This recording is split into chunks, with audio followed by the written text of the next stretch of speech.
Keith Gaynor. I'm a clinical psychologist and I work in St. John of God's. And in many ways I'm a bit of a quirky choice to do this lecture, in that I work primarily with depression. My old job, the job I used to do last year, was with borderline personality disorder, and it's not anymore. And in many ways that story is a little bit also the story of borderline treatment in Ireland. And we're going to touch on that throughout the whole lecture and what it means. So what are we talking about when we talk about borderline? And when you begin to look at the name alone, it starts getting confusing. So some people will say borderline, other people would say BPD, other people would say EUPD, other people would say developmental trauma, other people would say long-term complex developmental trauma. People would say emotional dysregulation, people would say affect dysregulation, people would say go on and on and on. It's very easy to hear a clinician have a conversation. Are we going to have CBT or DBT for this person with BPD or EUPD? And of course, that just brings total sense and makes everyone very relaxed. So when you're looking at the research in this area, there isn't 5 terms, there isn't 15 terms, there isn't 25 terms. There is in fact 40 terms to cover this general area, which leaves everyone feeling a little like this. 1 million words all over the place, thrown at you, and it's very hard to discern what they mean. And you meet one doctor and he'll say one thing, you meet someone else who'll say something else, and you meet someone else who'll say something else again. And so when we're even trying to understand what are we talking about, we get a little lost. And I hope if we can do anything this evening is to bring a little bit of clarity, not total clarity, but a little bit of clarity to this area. So when we're thinking of people, just to say, I'm going to refer, for clarity's sake, to BPD through the whole lecture. I'm just going to use that one term, and I'm going to use that one term for 2 reasons. It's the term people are most likely to hear from a doctor in Ireland still. So if you go to your GP, if you go to your consultant, if you receive a diagnosis, that is the diagnosis you are most likely to hear. I also use it because that's what Marcia Linehan uses. And we're going to talk a lot about Marcia. She is the leading DBT expert in the world, and that's the term she uses. So we could use a lot of terms, but I'm going to use that one. When we're talking about BPD, it's very important to understand who we're talking about. Because everyone knows someone with depression, but probably nobody knows anybody with BPD. Even though it's quite common, it exists widely in Ireland and affects a lot of people. So somewhere where you can see BPD is at the moment in the Gate Theatre. And it's this character here. And that's Blanche Dubois in Streetcar Named Desire. And at the moment, in the Gate, there's a fantastic performance of this character. It's reasonable, it's a fictional character, but it's reasonable to say that if Blanche walked into a psychiatrist's clinic, she would come out with a diagnosis of BPD. There's something very interesting about Blanche, in that she's based on a real person. And the person she's based on is Tennessee Williams, a gay white man in the southern states of America in the 1930s. And that he based his own self on his experiences and created this character. But obviously he couldn't make it a male character for the time, so he made it a female character. Who else might we be talking about? Marilyn Monroe, one of the most famous women of all time, one of the most beautiful women of all time. When we look back through our history, would have met a lot of the criteria that we'd now understand as BPD. If we're looking for more modern aspects, I didn't know who this was, but somebody told me. This is Lady Gaga, apparently. I'm reliably informed. And again, it's very hard to say about someone you've never met and you don't know and you only see the media and a media manipulation. But again, a lot of her behaviour and a lot of her presentation would meet those kind of criteria. And this lady, who's a tiny bit less glamorous than maybe some of the others, but is maybe more important, because this is Marcia Linehan. And Marcia Linehan is probably the leading expert in BPD in the world today. She developed dialectical behavioural therapy that we're going to speak a little bit about, DBT, the only other three-letter acronym I'm going to use. And she works in the States and has worked in the States for about 30 years on BPD.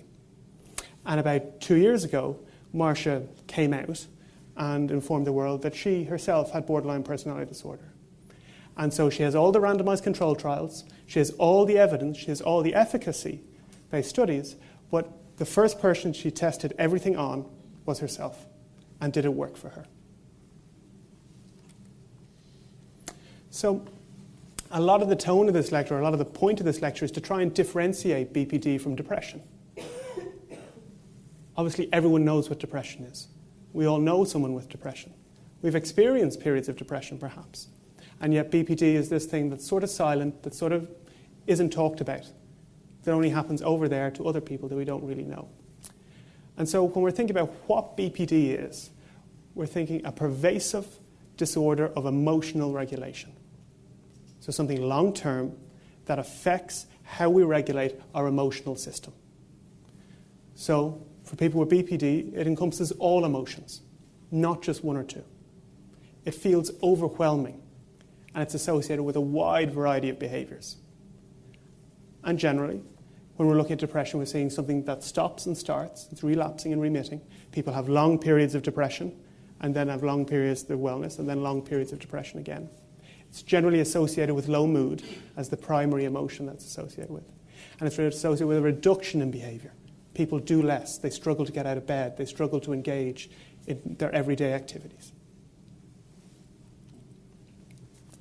So when I say regulated emotion, what do I mean? And what I mean is what we feel every day. We have good mornings and bad afternoons. We have stressful Fridays and good Monday mornings. Or in fact, we probably reverse that.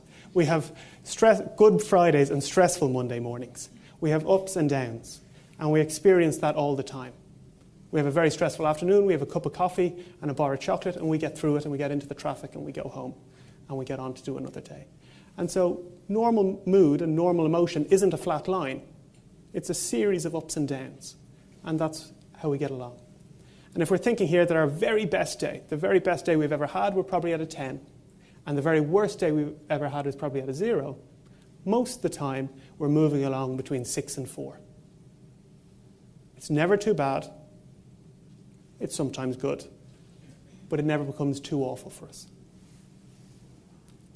When we think about depression, it's moving there between 6 and 4, and then it crashes out. And it's low and low and low and low, and it stays low for weeks and months at a time. And people with depression will tell you how hard it is to shift out of that, to make that first step, to move out at that point. And then at some point, if treatment works and things go well, they do come out of it, and they go back to 6 to 4 to 6 to 4, and so on. When we think of bipolar depression, there's a whole period of weeks and months of a high, where everything is fantastic. I'm the best I've ever felt. Everything is going to go right. It's absolutely wonderful. And then the weeks and months of the crash, where everything is awful and I can't move again. When we think of emotional dysregulation, it's a little bit different. If we're thinking that a regular emotion is going between 6 and 4, a lot of people with BPD will say their regular emotion is moving between 7 and 3. While the rest of the world is a little bit German, they're a little bit Spanish. And that's just their normal thing. They're just a bit bigger, a bit louder, a bit more creative maybe, giving a bit more, holding back a bit less. And that's their everyday. And then somewhere, moving along there, a crisis happens. And it can be a big thing or a small thing, but it knocks them off kilter. And their mood starts moving much more exaggeratedly. So it's much wider and much more frequent. They'll experience those mood changes. So we're not talking about being depressed for a month. We're talking about a crash of depression at 9 o'clock in the morning, an elation at 10, and a crash of depression again at 11. We're talking a huge, rapid, frequent change in emotion that often doesn't have to have a huge trigger. There doesn't have to be a car crash or a grief or a loss of work for this to happen. It just hits, and the person has a sudden overwhelm of emotion. And like any of us can imagine, that's incredibly hard to deal with. That you're sitting there, you're in the office, somebody says something to you, and suddenly your emotions are ping-ponging up and down and up and down and up and down. So when we think of the type of emotions that might be ping-ponging, they're a little bit different for different people. For some people at those peaks, it may be all about anger. They get huge overwhelms of anger. For other people, it may be anxiety. For other people, it may be kind of being hyper or being hypomanic, where it's just excitement and fun and buzz. And people will then tell you about what it's like at the other end, the sadness or the hopelessness or the guilt or the shame or all the low mood that comes very quickly after that. And so there's one good afternoon of feeling great. By evening, it's turned and it's dropped and it's awful. It comes around again and it goes down again. And it just builds and builds and builds until there's too many emotions. And rather than feel too many, often the person will numb out. And they'll move from a place of numb to a place of too much, to a place of numb, to a place of too much. And they can find it very hard to get themselves back in sync again to where they were moving along fairly happily.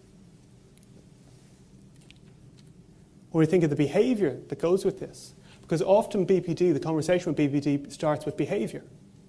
And I specifically didn't do that, because everyone sees what the person with BPD does. They see the self-harm, or they see the addictive behaviour, or they see the huge fights, or they see the acting out, or they see the bigness. But they don't see the emotion underneath. And that's why it's very important and why we started with the emotion. But the behaviour that goes with those emotions is often interpersonal. So there'll be an interpersonal clash. There'll be a huge row. If you're feeling anger and anxiety and rage, who's going to get it? The person who's closest to you. The person who's standing in the room to you. The person who goes, would you like some tea? Or will you pick up that plate? Or, who's there. They're going to catch it. And suddenly then there's a row. You're always doing this. You never settle down. You're the one. And it becomes this bigger and bigger interpersonal conflict. There's the impulsivity that people would recognize with BPD. So doing things on the spur of the moment, things that people don't mean. And often that can become sex, drugs, and rock and roll, or other self-harm behaviours, or other addictive behaviours, other risky behaviours, or just a very long, impulsive streak. Self-harm, all the things that go with depression, the lack of activity, the difficulty getting up, the difficulty going to work, the difficulty acting, the difficulty doing is on the flip side of that. And so when somebody numbs out, where's the motivation to get up and go to college? When someone crashes to a low, where is the will to go and get back in and do another 9 to 5 and work? That's extraordinarily hard. And when we think of the cognitions, when we think of the thoughts that go with this, often they're along the line of, I can't cope, I can't manage this is too much. Because it is too much. That's just a perfectly good description. It is too much to experience. And then the things that go with that, the self-blame and the criticism. This is my fault.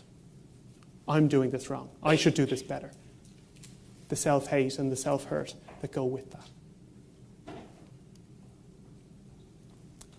So, although we often see the behaviours, and doctors and hospitals and parents and family see the behaviours, our understanding is about the underlying emotion. That's where we need to aim, and that's what we need to work on to change the behaviours. And we see the behaviours as a natural consequence of intense emotion. So, I'm shouting at you because I'm angry. It's not because I don't like you, and it's not because I don't like me, it's because I have this overwhelming feeling of anger.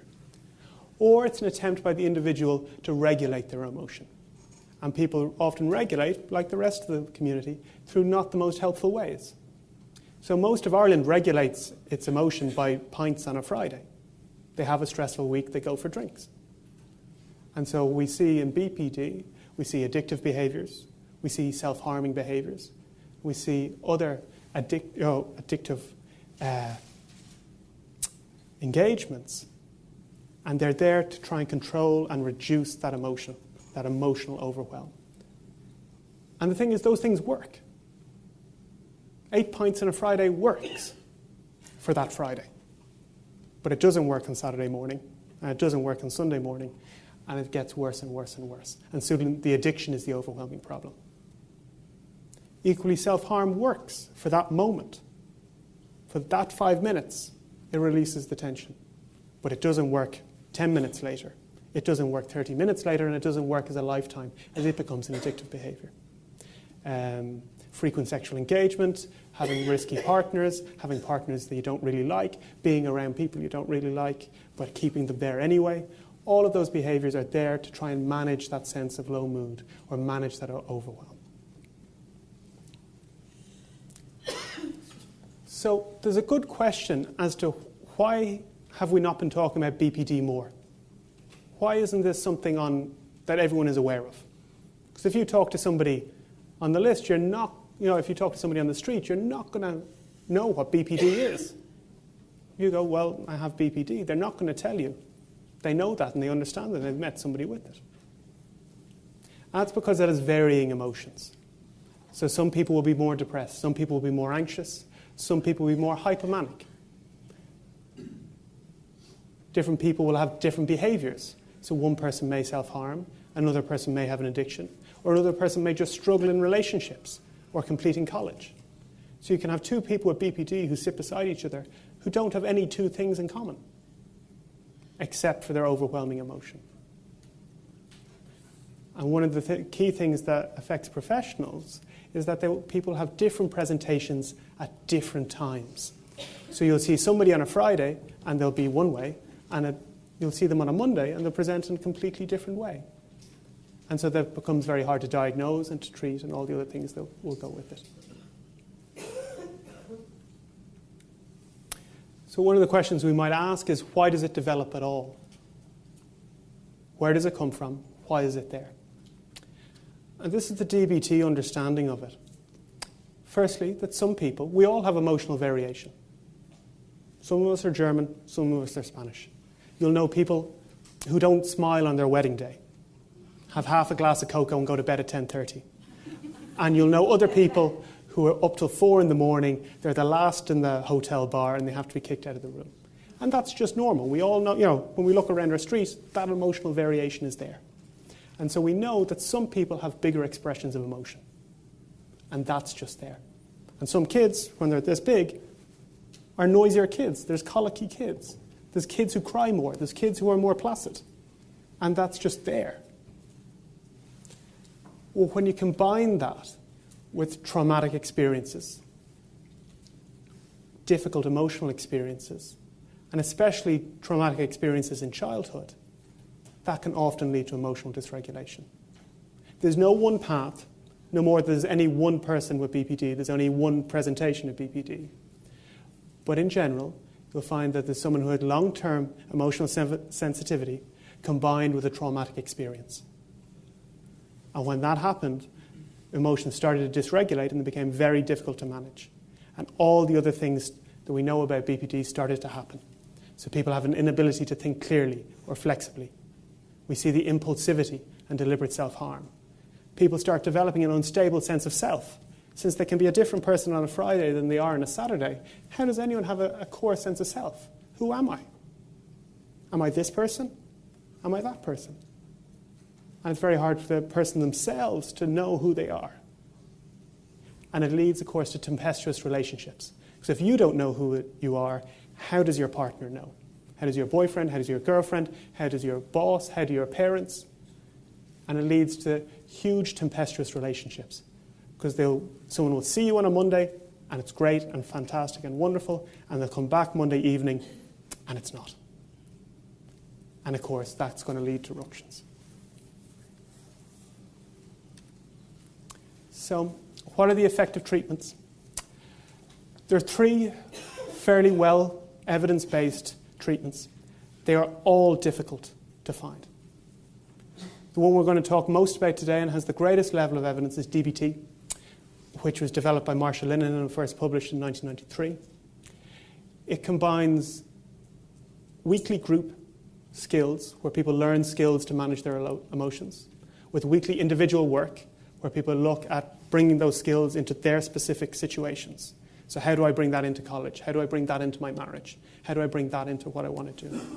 And plus 24/7 phone contact availability, so that when the crisis is happening, you're able to contact somebody who's going to talk you through the crisis.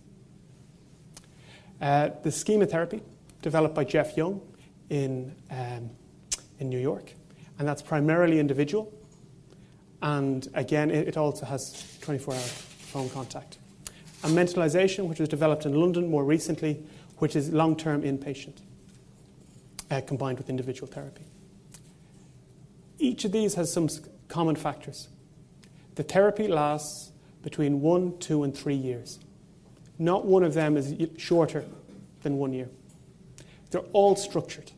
So if the person's difficulty is that their emotions are everywhere, you're going to need a therapy that works in the opposite direction. And so they're structured, and that there's a system to fit into. The person can buy into, and they know what it's going to be. At the core of each of them is a reliable, consistent therapeutic relationship that lasts over a long period of time. If you want to see the evidence and go through it, and I think it's well worth people do, if you go to nice.org.uk and look up BPD, there's a very good summary of all the available evidence up until I think that review is last year. So what's their evidence for? And have a look.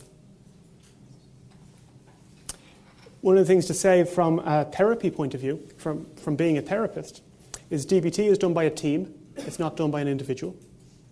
Mentalisation is done by an entire ward. It's not done by an individual. And chemotherapy, even though you're seeing an individual, actually that individual is in their own support group. And there's a reason for that.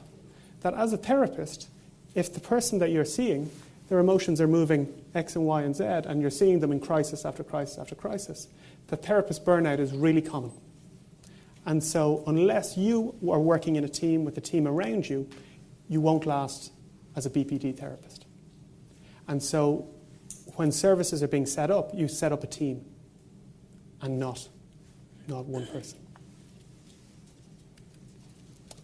So we're going to talk a little bit about DBT because it is the therapy that's most common, that's most accessible in Ireland at the moment.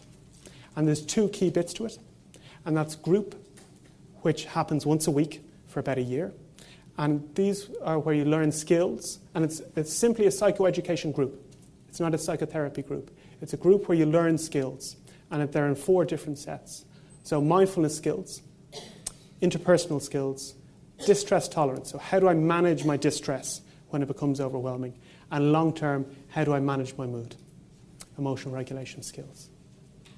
And then individual therapy to help the individual manage their emotions day to day, and to when and where to use those skills appropriately. And it's about understanding their particular triggers. We're going to talk a little bit about the D in DBT. And then working on actual responses in the moment. So not about general things, but how do I bring that to the workplace on Monday?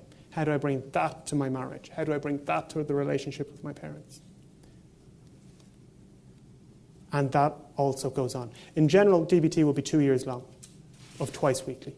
1 group, 1 individual. And so when we're thinking about what sort of treatment do we want, where do we want to see this?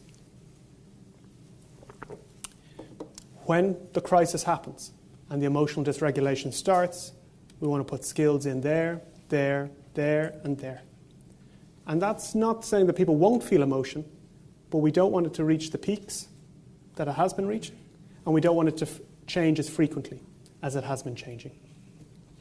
Best of all, we want the skills to happen before. And that's about understanding the triggers. What sets me off? And it doesn't have to be something huge. It isn't the loss of a job or a car crash. It can be simply a word or a phrase or a memory or a thought. And it's about understanding what they are for me and recognizing them and dealing with them in advance. So one of the triggers that we know that happens a lot for people with borderline is they get caught in dialectics. This is the D in DBT. And a dialectic is an extreme where I get caught between one side and another, and it has no middle ground. So I may get caught, on the one hand, I hate being with this person. They're abusive, they're not nice, I don't like being with them, they make me feel worse about myself. It's a nightmare. But on the other hand, I can't be alone. So I can't leave. And the person gets caught between these 2 things. The intolerance of being able to be alone and the intolerability of being in this situation. And what will happen is, being caught in between those two things will make the person dysregulated. It'll set their emotion off. It's a trigger. It's not something that seems to be solvable, and therefore my only response is emotional. Equally, people may have very common dialectic will be between my own self-hatred. I hate myself so much, but I also don't want to hurt anybody else. So I get trapped between not liking myself at all and also trying to protect the people around me because I do love them, and not seeing any solution between those two things. The sense of when my emotions do become overwhelming, getting caught between that huge wave, that overwhelm, and being numb. And everyone hates being numb. It's not a pleasant place to be. No one enjoys. I met with a gentleman, but I met him yesterday. I said, I don't feel anything. And it wasn't that he's not depressed. He doesn't feel anything. And that's about him numbing out in order not to feel too much. And he can't find any point between not feeling anything and being utterly overwhelmed. He just doesn't have that middle ground. And a lot of the individual therapy done in DBT is about finding that middle ground. It's about finding the person, helping the person to find their dialectical dilemmas, the ones that are specific to them, finding where they crop up, when they crop up, and then looking at solutions, practical solutions to get out. So if it's about ending a relationship, it's about how do you end this relationship. If it's about making a relationship more tolerable, it's about how do you do that. If it's about changing job, moving job, if it's about managing emotion, it's about doing that and finding practical ways to get out of impossible situations.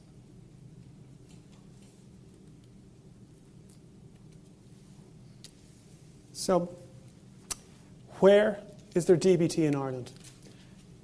Not very much. There's a few spots, and as far as I'm aware, though I don't really know, there's about 200 HSE training places on the way.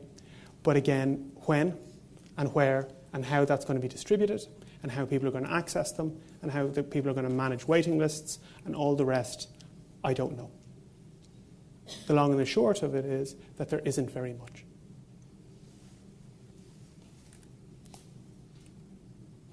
So, what I wanted to call this lecture was Eat the Damn Orange. But more people turned up than I expected. So some people have oranges and some people don't have oranges.